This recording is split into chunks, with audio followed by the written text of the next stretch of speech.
Now those 20,000 people get a notice that we're being live streamed. We're not on the air. Just I gotta get things set up. Hold on. I'm gonna place some code in the website, and people get to watch that. Isn't that exciting?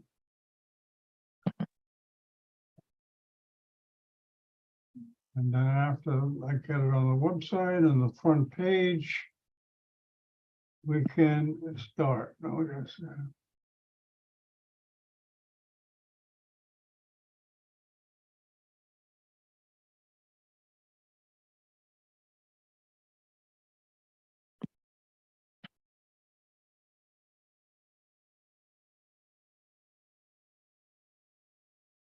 Okay, let me just check it to make sure.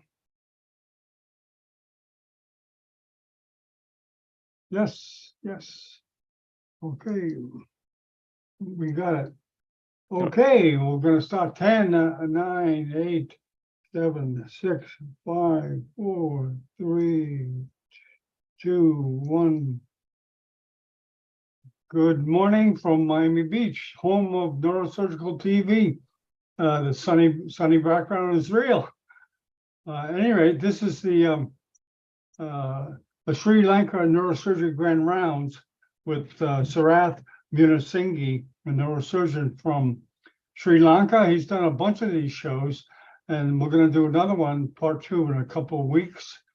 I'll let Sarath introduce the subject he's going to talk about, as well as himself briefly. And okay, Sarath, onward. Thank you, John. And so good morning, good afternoon, good evening, wherever you are. So welcome back to another episode of Sri Lanka Neurosurgery Grand Rounds. So today we are talking about how to manage complicated cases without much complications in a small neurosurgical center.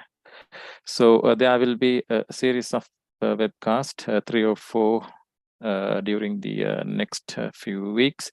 So today we are going to discuss basically on the basics, the behind the topic, and a few of my cases. So I'm a neurosurgeon from Sri Lanka, and I have been working in peripheries for the last 5 years in 2 of the most deprived neurosurgical centers in the whole country.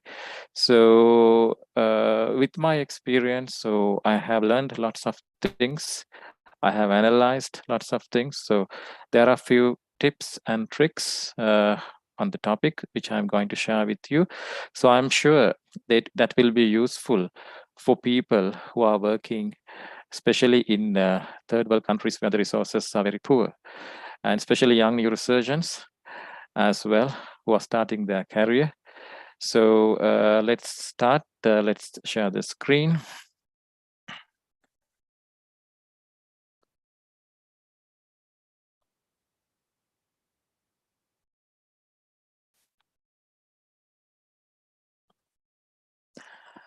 Okay, perfect. Right. So just turn your camera off, Sarath, to conserve bandwidth. Sure, of course. 1 second.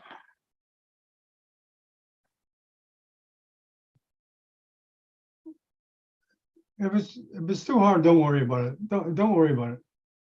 It's no big deal. Give me 1 second. Okay. Can you see the screen now, John? Yes, we can see a presentation, but it's not presentation mode. 1 second. Right. Now, do you Yes, perfect. get it? Right. Okay. Yeah, go on. No, don't worry about it. Don't worry about it. Yeah. Right. So let's talk about a few of the basic things which I have learned so far, as I mentioned. So I have been working in two of the most deprived peripheral centers, from a neurosurgical point of view in Sri Lanka. So for the last 5 years, there are certain things that I have learned how to practice safe neurosurgery when you don't have much to work with, when your resources are poor. So I have been talking about this topic for the last 2.5 years. So I have always been trying to give some information, give a message to people who are deprived. So as we know, we always talk about, you can see through neurosurgical TV, people talk about virtual realities, exoscopes, robotics, and everything. But at the same time, we know there is a significant percentage of neurosurgeons, especially in third world countries, resource poor countries, who even do not have access to a microscope. So I'm talking on behalf of them. So I'm trying to give a message to them. So not having resources is not the end of the world. It doesn't mean that you can't provide a better service to your patients, to your neurosurgical patients. It doesn't mean that you cannot achieve a better outcome. It's not true.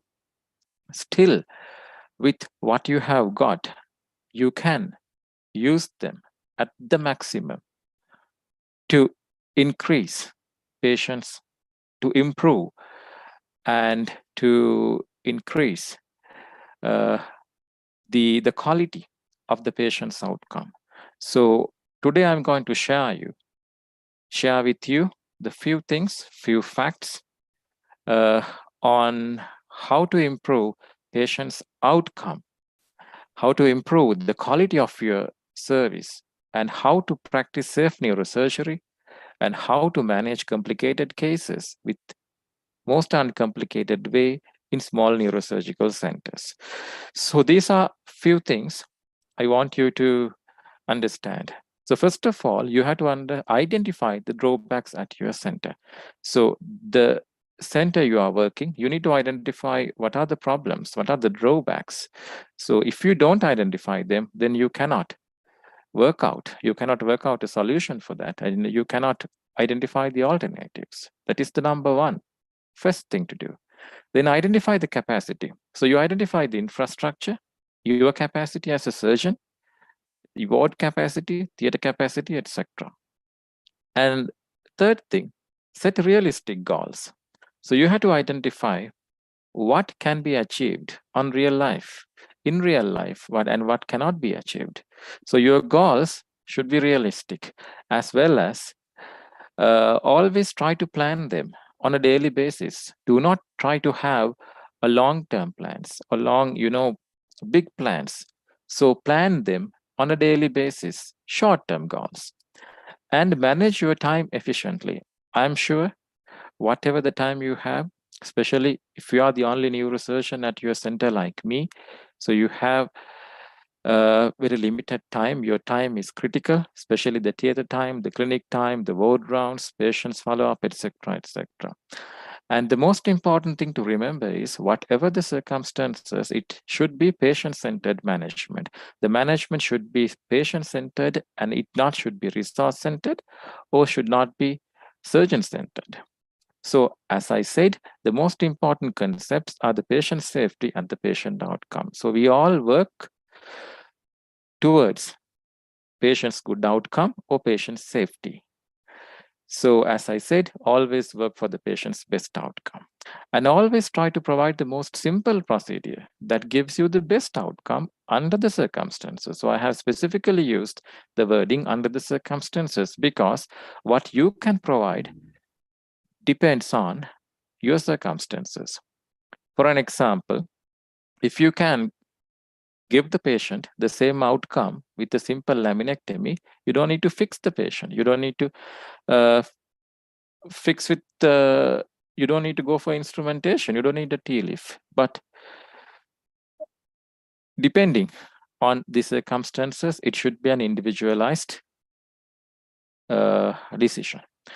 Never jeopardize patient safety by attempting risk-associated procedures for your own interest. So in simple terms, try not to be a hero. So always try to assess risks versus benefits of a procedure, and always try to be on the safe side.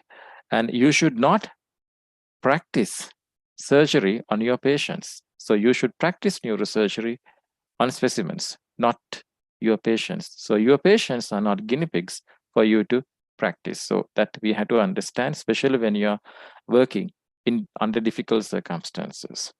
And if you're not confident, or if you feel that you cannot do some cases, it's better to communicate with your colleagues in a center where the facilities are available and transfer. But I'm sure that is not the solution for in all the cases, because it is not practical. So as I always say, you should be able to manage most of your cases, whatever the circumstances are. But if you're not confident, or if you really feel that you cannot do the case, then there is no option than transferring the patient, but that is not practical and not feasible always. So obviously, if you don't operate, you don't get complications. If you do operate, complications bound to happen that you cannot stop. So it doesn't mean you are not operating. So you need to operate. You need to see the complications. You learn from complications, and then you learn day by day how to practice safe neurosurgery. As I said, always assess risks versus benefits of your procedure. Prioritize your cases so you can consume your limited resources. Whatever the resources available for you, you consume them efficiently, and you consume them for those who need most. So that's why you need to prioritize depending on the individual case. So get the maximum out of what is available for you, rather than complaining and saying that you don't have anything always. And adhere to the correct surgical principles and techniques always. Basics, principles are principles. Principles are same, whatever the surgery, wherever you are and whatever you do. And remember, I think this is the most important thing. Correct decision making is of utmost importance when you work under poor resources. So your decision making is critical. If you make a wrong decision, everything goes wrong. So correct decision making is very, very important. And that comes with your knowledge, with your skills, with your clinical acumen. Everything matters. Learn from your mistakes. Very important point. Learn from your complications. That's how you learn. You don't need to disappoint, get discouraged with the complications. Complications are good learning material. That's how you learn. If you cannot manage your own complications, then think twice before doing the same. You should be able to manage your complications. You should not be sending your complicated cases, your complications to other colleagues. So that's why if you can't manage, if you think you are not confident, then don't do it. Update your knowledge, especially when you are in a periphery. You feel isolated. So then, you are not updated. So, it feels dull. So evidence-based management that justify the accuracy of what you're doing, that is very important. You should be able to justify the accuracy of your decision, of what you have done, always. That's why you need to be updated. Evidence-based. Seek literature, right? So improvise when it is feasible and look for alternatives without risking patient safety and outcome. So you should be improvising things. You should look for alternatives always without risking patient safety. So few terms like patient safety, patient outcomes are the key. Always have a good communication with your patient and the patient's family. That is very, very important. You must have a good communication. You have to have a frank discussion with the patient prior to surgery and even after the surgery.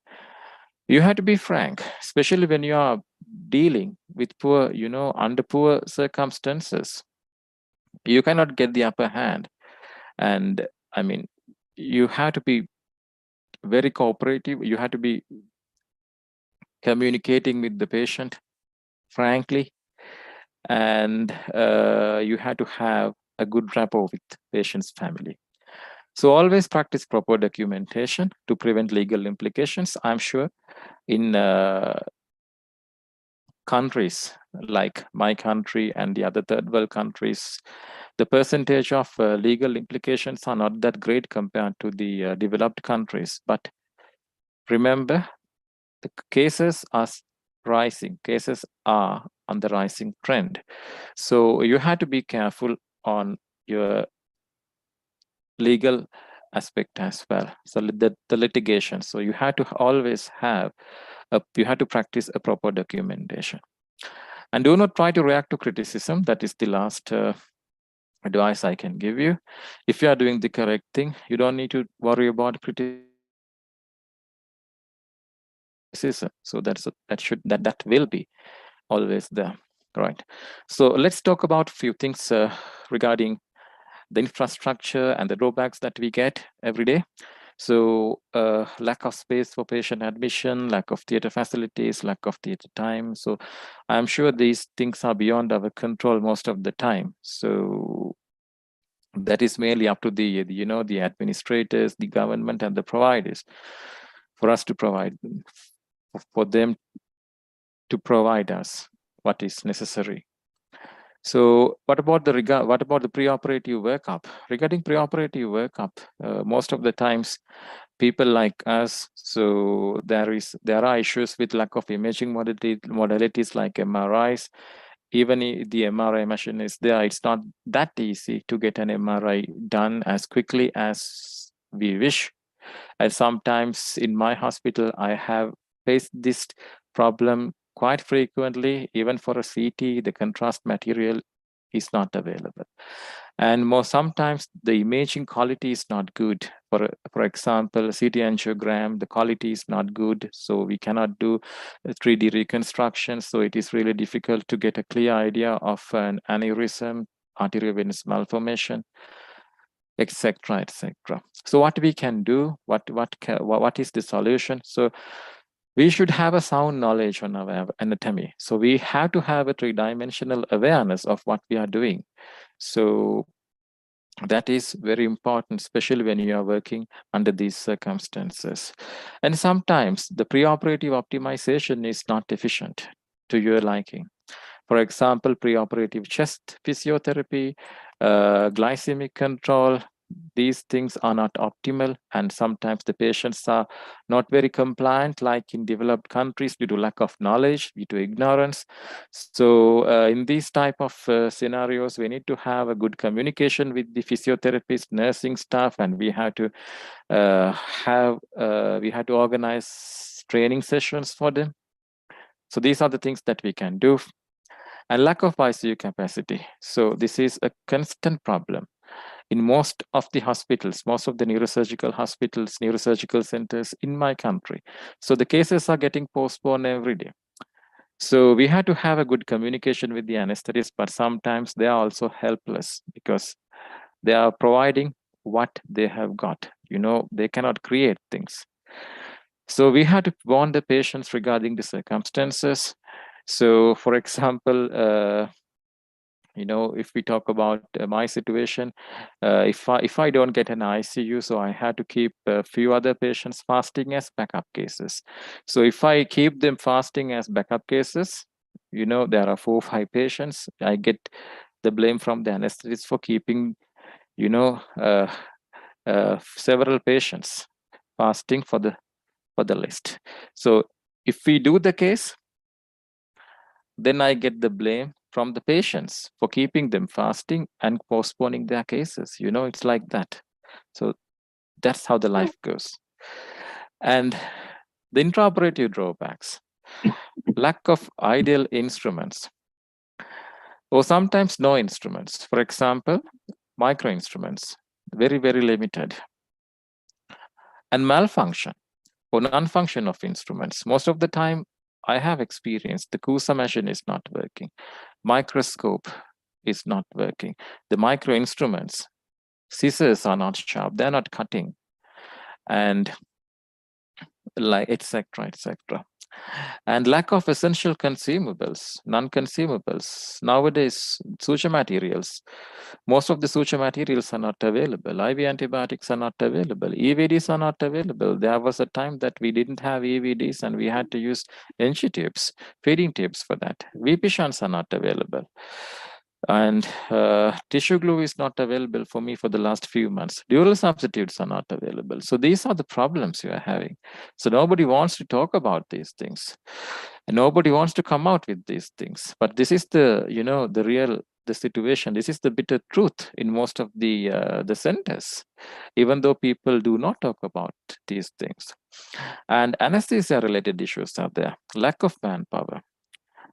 I mean, that this is my situation. The situation is really pathetic. The number of anesthetists, medical officers are really, you know, limited.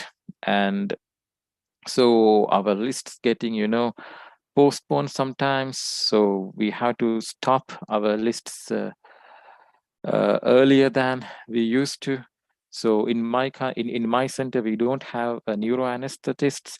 So sometimes the anesthetists are, you know, not very familiar with the surgeries. I mean, it's not their problem. So they are trying hard. They are trying to support us very hard, but sometimes things are not working the way that we want them ideally. And for example, inability to maintain the correct blood pressure. For example, you know, when we start the surgery, before the surgery, the blood pressure is around 120. But as soon as you put the incision, the blood pressure goes up to 150, 160. So there is bleeding and spurting from all over. So it's like that. So, and also too much time consumed for procedures such as CVP line and arterial line insertion. So, you know, depending on the skills, sometimes, not sometimes, most of the times there are trainees. So we start at 8, but once the arterial lines and the CVP lines are being inserted, the time is 9:30. And then you had to stop the list at 2 p.m. So you get only 4 hours or 4.5 hours to complete 3 or 4 cases, which is really, really difficult and not practical. So that is the real life situation that we face every day. Immediate post-operative complications, sometimes post of bleeding, that is due to inability to control the blood pressure targets in the ICUs, so in the wards. Sometimes we have seen post-operative ischemia, for example, due to vasospasm in patients who underwent aneurysm clipping. So there are lots of issues. And post-op drawbacks, I'm going to talk about a few of them. Lack of ICU care, as I mentioned, the most difficult issue to tackle. So in that cases, I had to go for alternative cases such as tracheostomy. I'm sure tracheostomy is not an alternative or not the replacement for an ICU bed. But for the sake of the patient's lives, we have done so many cases of tracheostomy at the same time as the surgery, and we have managed to save so many patients' life with that. So I have done a study on this as well. So critical patients being sent to wards prematurely, this is another big problem for us. So we have limited amounts of ICU beds. So when there's a critical patient, say, for example, a maternal case, so neurosurgical patient being sent to the wards prematurely. Critical patients prematurely, yes. And also the critical patients being sent to the wards directly from the theater because no ICU. So they are directly diverted to the wards. And the post-operative complications, mainly we are seeing respiratory complications, that is due to aspiration. That is mainly due to the lack of proper post-operative care, mainly lack of manpower, lack of nursing staff, lack of properly trained nursing staff, and lack of proper physiotherapy. Caseload is high, the manpower is short, so the quality of the service rendered is very much poor. So obviously there are these complications, so we cannot stop them. It's difficult. It's not that we cannot stop them. It's very difficult to stop them. And in countries like Sri Lanka and the other underdeveloped countries, most of the time we don't have a proper rehabilitation pathway. We all know that. So there are lots of issues when there is a patient, a survivor of traumatic brain injury, spinal injury, where to send these patients.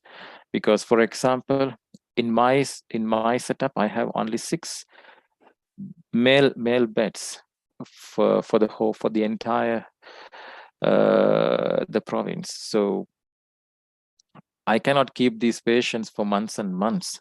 So there are no rehabilitation centers for these patients to be sent. And we don't have peripheral hospitals with surgeons to send these patients for rehabilitation. So it's a big problem for us. So where to send these patients? So these patients are blocking the beds. So how can we, operate new cases without having the bed capacity even? And loss of patients during follow-up. That is the nature, especially in certain areas, in certain parts of the country.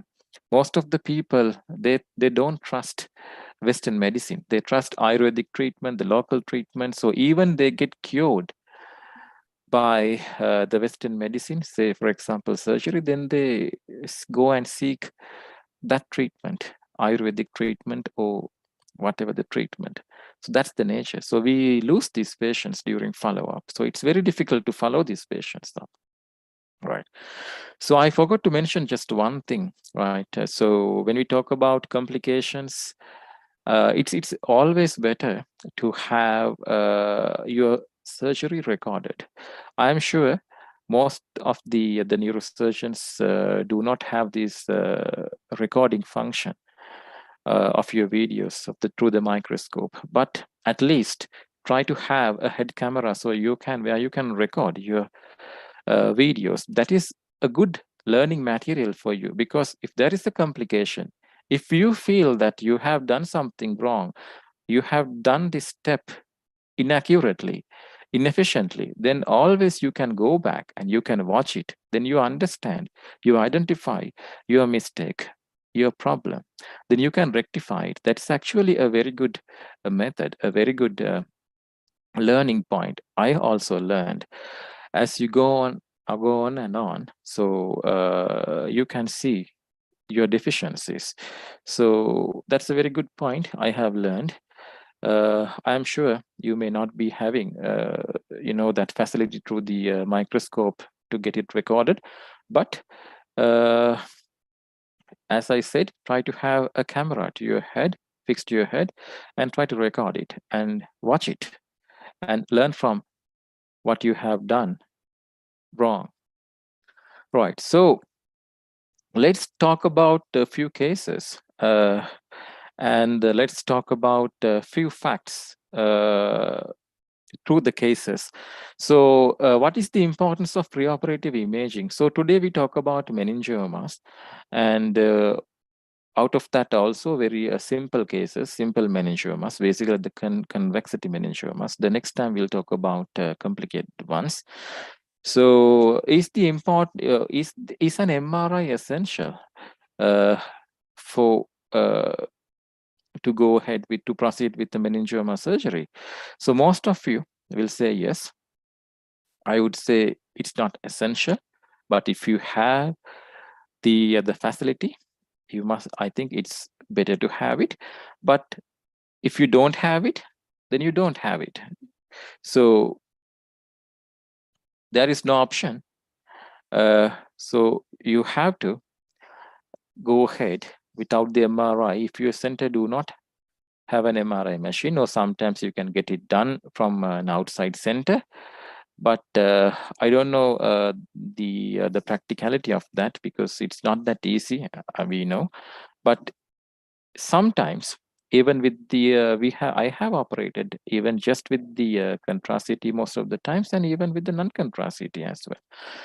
So let's go through some cases and let's discuss. So this is the case of 50 years old female presenting with a GCS of 8, and she had severe hydrocephalus on admission. And so the patient was intubated and an EVD was inserted. And during this time period, we have our MRI machine was there in Ratnapura, but they didn't have the facility to get an MRI scan done for a patient who is intubated. So obviously, I could have waited until the patient Jesus improves after EVD. What we did, we inserted an EVD initially, but you can see this is meningioma most of the time. See the calcification, posterior fossa meningioma. So I did the excision of the meningioma without the MRI, and it was a very tough, firm meningioma. And so this was the post-op CT you can see on the right side. The complete excision was done, and this was the patient. So many cases like that. 65-year-old male, again, uncontrolled seizures, and patient presented with aspiration pneumonia. This is the CT where he presented with, and patient was intubated and managed at ICU, but he was not improving. He was neurologically, the neurological improvement was poor. So I had to operate. This is the initial CT. Then this is the contrast. So you can see it's the lateral sphenoid wing meningioma. It's a large one with mass effect and a lot of edema. So I had to operate without the MRI. And the middle cerebral artery branches were tightly adherent to the tumor. Actually, looks like an atypical meningioma. It proved to be atypical meningioma, and it was very difficult to separate the blood vessels. So you can see a little bit of ischemia in this territory, MCA territory, because I had to sacrifice a smaller temporal branch during that. But patient did very well, and patient went home without significant deficit. Another case of 59-year-old male presented with continuous and uncontrolled seizures. Again, I operated without the MRI. So this was actually a large hemangiopericytoma. And this is the post-op CT. So this patient also, he did very well, and he went home. Unfortunately, I don't have the intraoperative videos of all these cases because I'm being very busy. So I didn't have time actually to sort out the things, and there are lots of videos that I haven't sorted out. So let's see whether I can come up with one of those cases. And this is just to show you, it's not only meningiomas. This is a case of 12-year-old female who presented with a large craniopharyngioma with loss of vision. And during this time, MRI was not available. We didn't have an MRI machine in our hospital. So I operated without MRI. So this was a very poor child, actually didn't have money even to come to the hospital. So it was very difficult for them. So I didn't think of transferring the patient for an MRI to another center and get the patient back. So I operated without the MRI. So this is the post-operative MRI after 1 year. So you can see there's no residual. And this is after 2 years. A little bit of a little residual in the third ventricle. Other than that, she was doing very fine. So it's not only the meningiomas, craniopharyngioma. So can be done. It's not impossible. So this is another case, a 45-year-old female with a large olfactory groove meningioma. It's a very large one. All the anterior cerebral artery branches were tightly adherent to this large tumor. So again, during this was done 3 years back.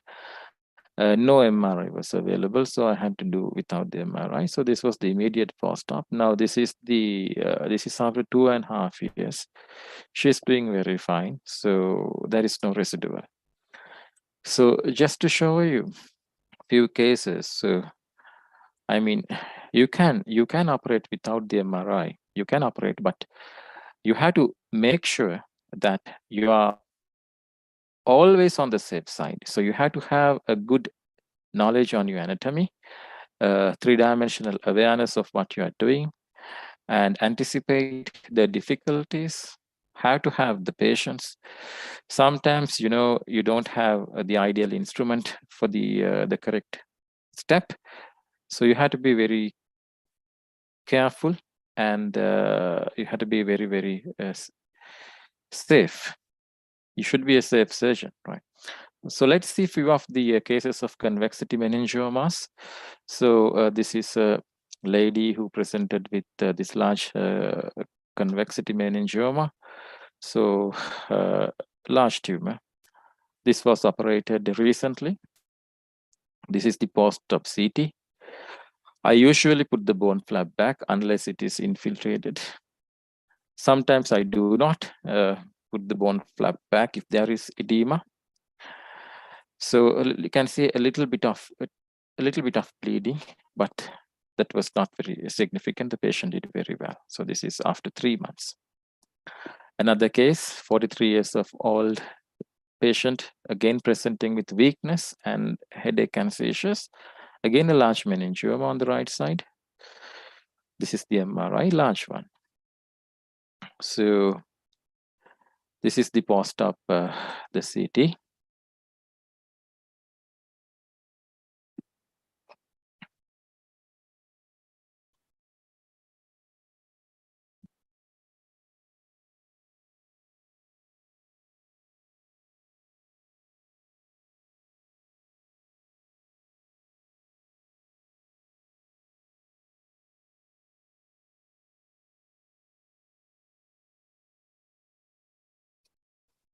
This is the post-op image, day 5 incision. She was discharged on day 5. So let's go through this video. The USB port of the microscope was not working that day, so I had to I had to record it through a phone, through a cellular phone. Anyway, let's see it. This is the meningioma, so you can see I have exposed only to the size of the meningioma, the adequate. So I haven't exposed it, you know, extensively. My craniotomy is adequate to the meningioma, the size of the meningioma, as well as the dural tail. So I can achieve 1 to 2 centimeter margin for the dural excision. So this is a rare case for me. It was the CUSA was working on that day, and it is suckable. My luck is such that I always get these very tough, firm tumors most of the times. So always adhere to the principles: debulk it, devascularize, and dissect it. Always think about in-patient vessels, preserve them. Always think about the interface, tumor arachnoid interface. So this is 5 to 6 times the normal speed I'm showing you because of the time constraint. So always manipulate the tumor, not the brain. This is all what I'm having. The bipolar, you can see the bipolar. I don't have the fine bipolars. So I'm just having 2 microscissors, one straight and one curved. You just saw the curved one, which is the at least a little bit sharp. The only sharp the instrument I'm having, because the straight microscissor is not sharp, it's not cutting at all. So if I'm to send these instruments for sharpening, then I cannot operate for 2-3 weeks until they come. So I usually don't like to use these rongers. I use them very gently, because you should never pull or push or pull or manipulate the brain roughly. So you have to be very, very gentle always in neurosurgery. So the tumor is debulked until you are confident enough that you can take it out without applying pressure, without applying any force on the brain surface. So I use a lot of cotinoids. And you can see that I have used to bipolar, because bipolar is the main, the main instrument I have been used to operate with, because most of the time the CUSA is not cutting and my scissors are not sharp. So I have custom to use bipolar a little bit frequently than to my liking. So the complete tumor was excised, so without touching the brain, right? So another case, another convexity meningioma, successfully removed. This is post-operative day 1, a little bit of bleeding, but again, it was not very significant. This is the patient at post-op day 5. She was discharged without any problem. Another case of convexity meningioma. So this was a patient who did Ayurvedic treatment for 3 years because of the fear of surgery and fear of complications. So ultimately she came to me and the tumor was completely excised and she did very well. This is a case which I had done 3 years back. This is a recurrent meningioma. And so this is the post-op, immediate post-op day 2. So let's go through the video. Just wanted to show you that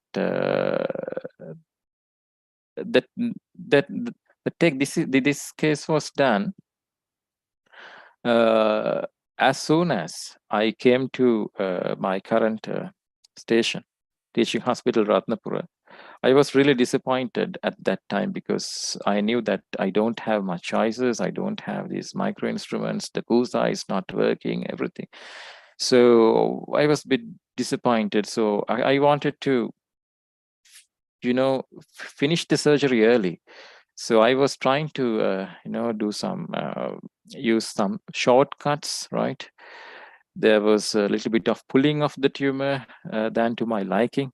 So I'm just showing you that there are certain things that you should not be doing, which I realized after few months with the experience. So you have to be very patient when you are working under poor resources. So it's obvious I did not have the CUSA. I do not have the soft tissue debrider. So you can see the micro scissors are not cutting. The tumor is firm. You only have the diathermy, right?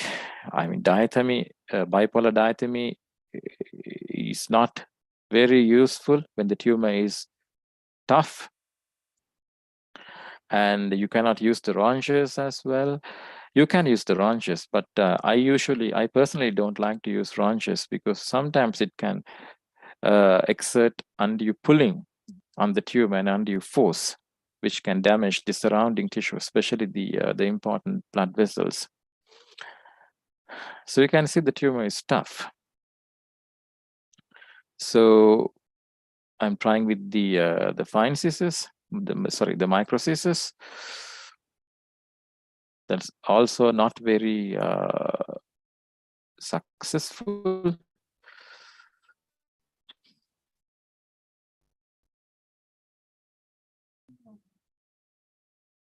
So I'm trying to devascularize first. So you can see see, I'm trying to exert a little bit of pressure, a little bit of pulling, so that you should not be doing. So see,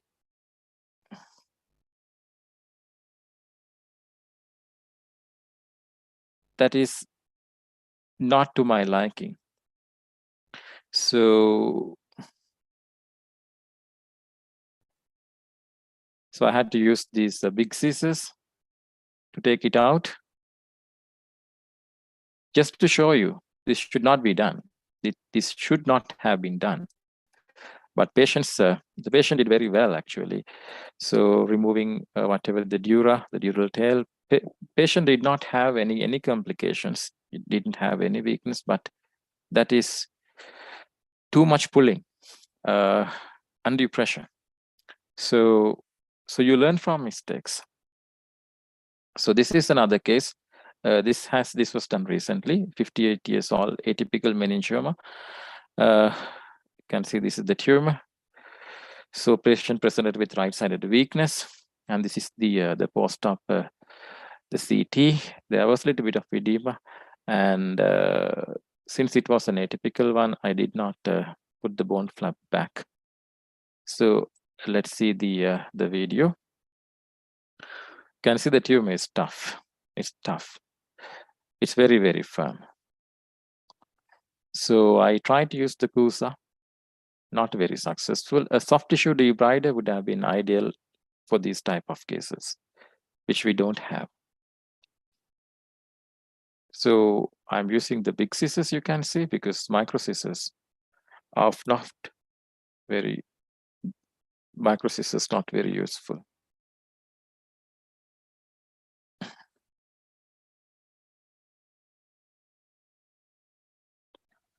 So devascularize it. If you cannot debulk it initially, devascularize it, then debulk it.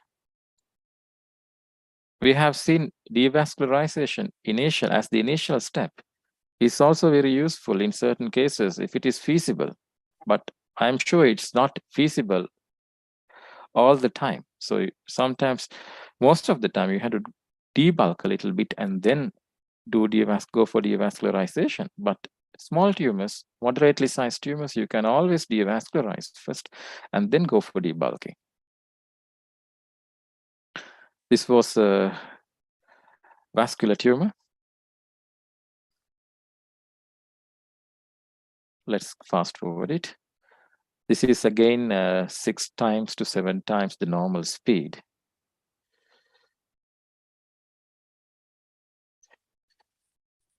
So you had to be patient. Piecemeal resection of the tumor.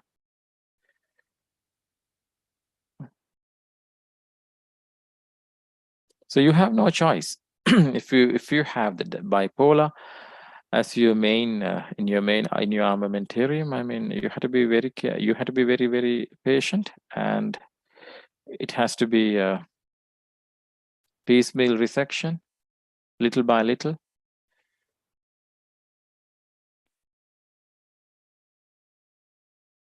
So as I said, identify the plane between the arachnoid and the tumor. Put patties, put cottonoids, that is the arachnoidal plane. Always stick to the principles, identify the in-passant vessels, identify the feeders, remove them. That's the feeder, so you remove it, you coagulate and cut it.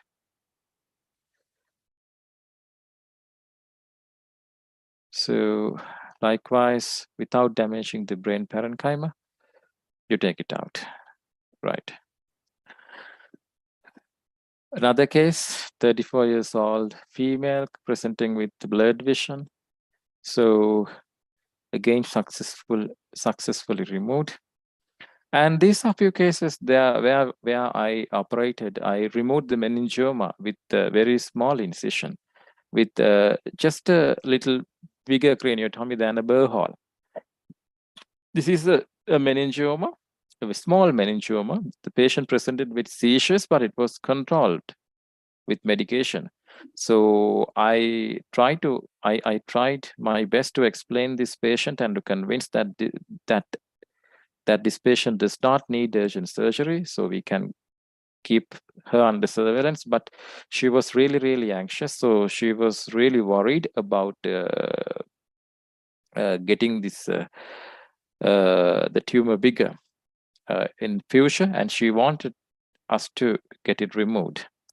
So I did it with a very small incision, just a straight incision, very small straight incision, and with a mini craniotomy, you can see it's slightly bigger than a burr hole. So if you want to, do these type of cases without the navigator, you have to be very thorough with your, the craniometric points and, the anatomical landmarks. Otherwise, you will be in no man's land, and you will be compromising the patient's safety. So let's see the video. So you can see I have done it through a small incision and through a small craniotomy. So you can see I'm using the ranger very gently. I'm not pulling on the tumor. So the complete excision was done. Another case, similar case, again done through incision, slightly bigger than burr hole. You could say it's minimally invasive in some sense. A similar type of tumor, similar type of scenario. Surgery was not urgent, or it was not necessary at that time, but patient's anxiety led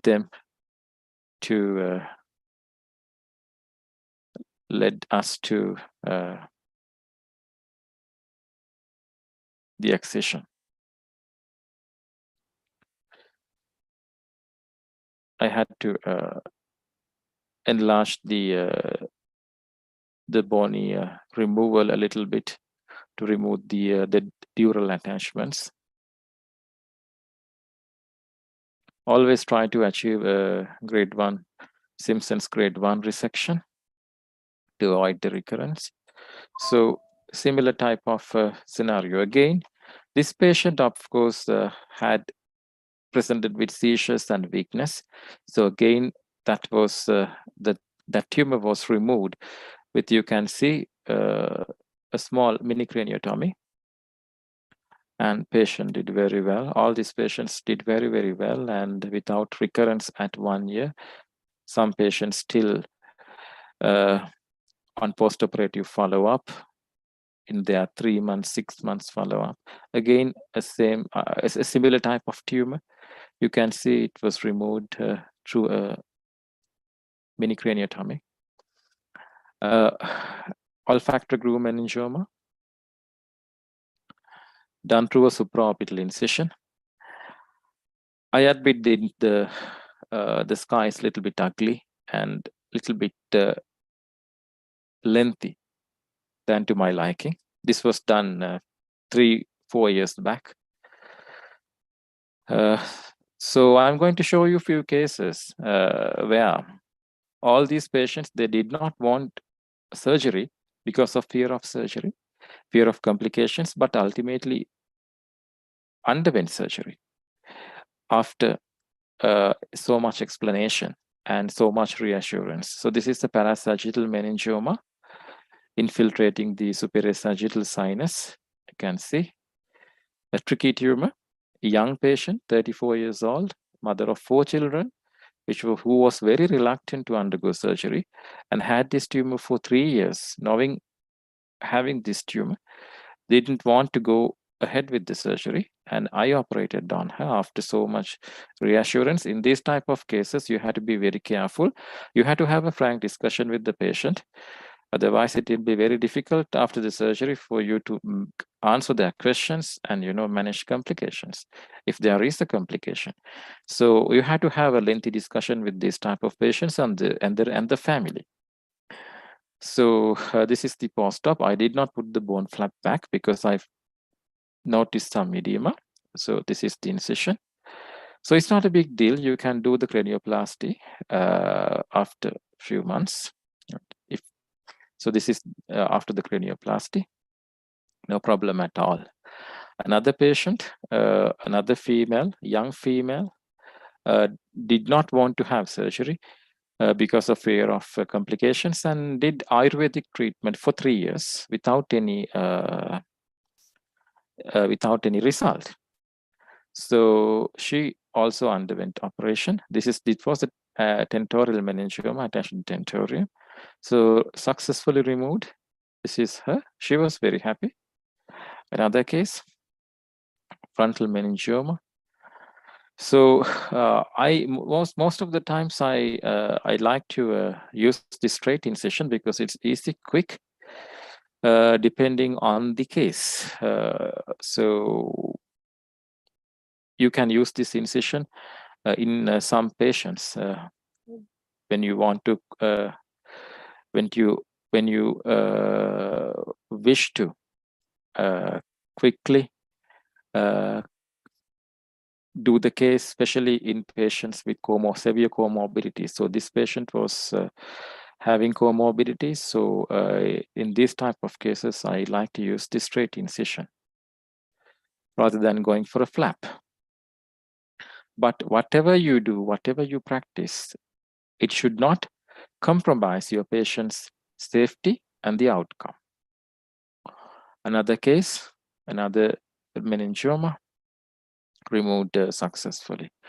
So finally, these are the points. These are few points that I always want you to remember, especially when you're operating on a tumor or a meningioma under poor circumstances. So as I said during the lecture, study the anatomy. You study the case and you study the anatomy. You anticipate the difficulties. You may not be having an MRI. You may not be having a CT angiogram. You may only be having the CT, contrast CT with you.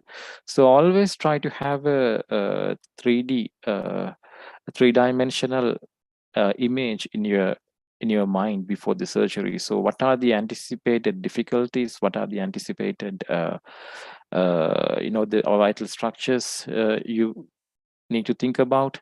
And always adhere to the basic principles. Always try to achieve a Simpson grade 1 resection, provided the circumstances are safe and amenable. And remember, leaving a sliver, just a sliver of tumor behind, close to vital structures, for example, carotid artery, is safer than risking a total resection of a tumor which is tightly adherent to the carotid artery and risking it and risking the damage. So in that sense, you have to control your ego, because we as neurosurgeons, we like to see a nice post-operative CT without without a drop of blood after ICH evacuation, without even the smallest residual after excision of a meningioma. But that ego, sometimes that mindset has to be controlled, has to be under control, especially when you have very little backup and very little assistance, very little support, and very little resources available in your center if something goes wrong. Because you always have to anticipate difficulties and complications. Anything can go wrong in just 1 second. So it's never predictable. So it's always better to be on the safe side, right? So we need to think about time as well. So a good surgeon, a skilled surgeon, should operate quickly, at the same time, safely. So a quick surgeon may not be a safe surgeon. A slow surgeon may also not be a safe surgeon, but you need to be quick, adequately quick, as well as, number one, a safe surgeon. So gentle handling and patience is key. As I mentioned, you have to have a lots of patience, especially when you don't have ideal instruments, as I said, and as I showed you. So pay much attention to hemostasis before closing. That is very important. What I usually do is I always ask my anesthetist to increase the blood pressure and check and achieve hemostasis. Valsalva maneuver and check. bleeding. That's very useful. So pay attention. 10, take 10-15 minutes and achieve hemostasis. Otherwise, you will be you will repent if there is postoperative bleeding. No point in blaming the anesthetist if there is post-op bleeding, saying that they did not control the blood pressure adequately. So it's your patient, it's your responsibility. We have seen it has happened to me. Whatever you do, whatever, however much you achieve hemostasis, I have seen there are patients who have bled postoperatively.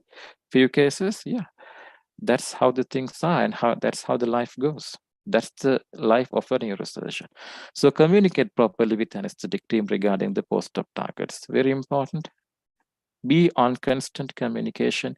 Have a good relationship. I know sometimes it's difficult and it's not practical, not feasible, but most of the things can be managed or can be solved with proper communication. It seems, because we all are humans, we all make errors and we all make mistakes, but the best thing is to learn from mistakes. So these are the things I can pass you, I can convey you few tips and tricks. So we'll talk about next week on a few few interesting cases and complicated cases on meningiomas and so on. We'll talk about a few things on spine cases as well, and within the next few weeks, and also some vascular cases as well. Right, so that concludes my presentation for today. John? Yeah, okay. Thanks, Sarath. You certainly covered the field of an area that doesn't have much materials, has to deal with things.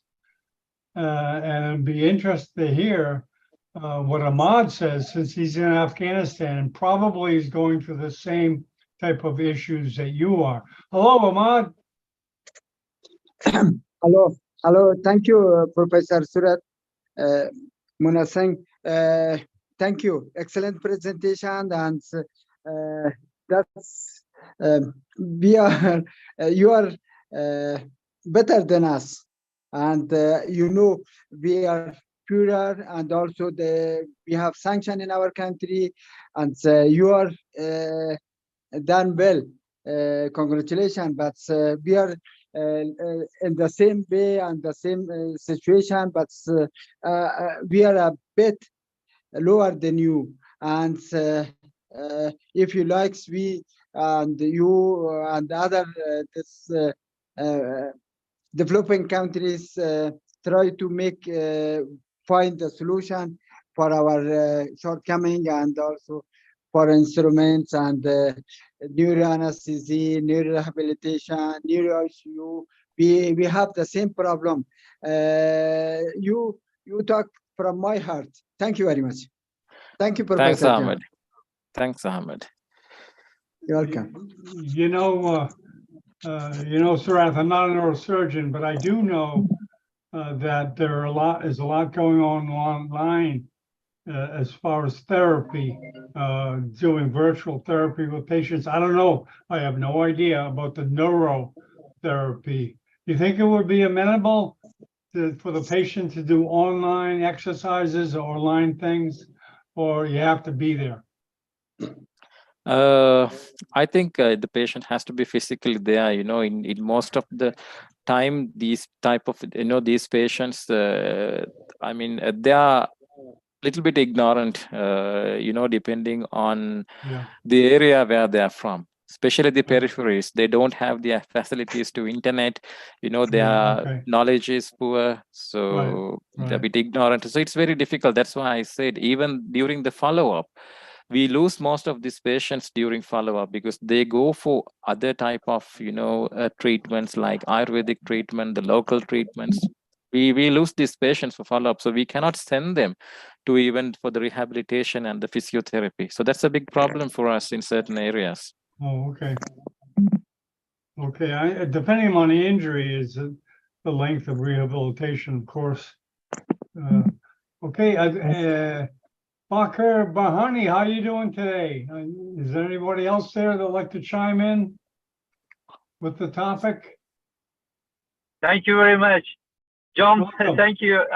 I'm right now driving, so but I'm listening. Very Oh, okay. nice lecture, and just my compliment because with the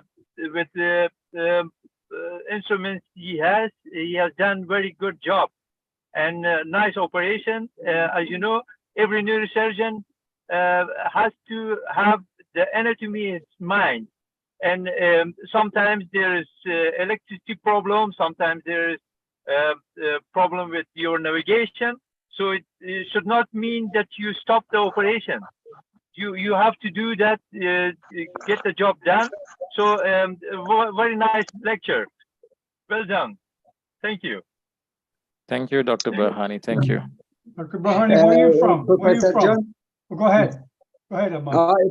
Dr. Bakhtiar Burhani is initially from Afghanistan, and now he is working in Netherlands.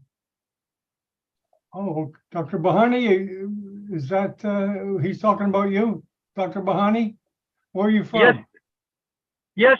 As the professor of Firzad said, I am originally from Afghanistan. Oh, And now I'm great. working in, okay. Yes.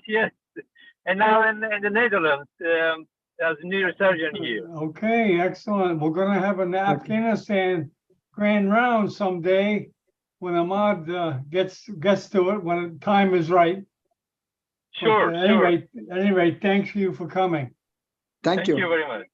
Thank you. And Tashakur, I would Tashakur. like to make a suggestion to Ahmed. So why don't you organize a grand round, Ahmed? Yeah. So it's time to organize a grand round. So I mean, like Hey, maybe I'm we doing. have a We do it, Salah. Yeah, sure. Yeah, we Sure. do in short grand round, yes. You know, you could do it Okay. from a smartphone, Ahmed, if you have to be Yes. pretty good with it. You can, yeah, I don't do it from a smartphone, but you can do it. I see Sharian does it all the time. Does presentations and shows CT, MRIs. Incredible. I'm also Wonderful. willing to take part, Ahmed, and I can be a moderator if you want. I'm happy to participate. Thank you. Okay, there Thank you you, sir. go. Thank Okay, you that very would be great. That would be great to have a seasoned veteran lead lead them on through. But, John, the next one is on next Thursday. The next episode. Your next webinar is next Thursday? Yes, on 13th. Okay, good. Now we have a head start and we can have a little time to promote. Okay, anybody else in the webcast? Jose says, Dr. Bida, Mahesh, you don't have to talk, but you're certainly open to ideas and communication or whatever, if you feel like it. If not, I guess, well, I'll just ask a few questions a non-neurosurgeon would ask. Are things getting better as far as government funding of getting materials, or you forget about that? The hospital has to do that, right? It's very hard. For example, for example, now these micro instruments, which I don't have. So it has to, come through the government, come through the MSD. So what we can do, we can request them, but it takes a long time, for the process to get it completed. So it's really hard, really hard to get, things done, because it takes lots of time and the procedure is not that easy. So that's why I have been, trying to use maximally from the things what I'm having for at the moment, and to get the maximum use out of it, rather than seeking for things what we don't have at the moment. So we have requested it for a long time, since a long time back, but yet to receive it. Well, I think it might be a good thing for you to affiliate. If you can affiliate with, say, a hospital, a program in the United States or England, have kind of like you know what I mean? Because I know in Africa do that.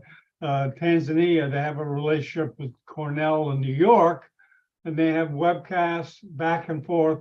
the doctors will travel to the country, and Mhm. certainly Sri Lanka is pretty attractive. They Yeah. would travel to the country and you know, would probably may help you in some way. But Mm. certainly education, I think it would be a plus. But that's the start. Once you get affiliated, because I think that I know in Latin America that happens too. Certain hospitals will help various communities, communities, and the Yeah. start, of course, as you said, is communication. Communication, that's the course. most important thing. But we got the tools to communicate. So at any rate, anybody else like to chime in before we end? If not, I'd like to thank Sarath for a lively discussion, and we touched on a lot of points. And we're looking forward to seeing part 2 on Thursday at the same time. Thank you, Sean. Thanks you as always. So you had been of great help to us. Thank you and see you next week. Okay, thank you, everyone.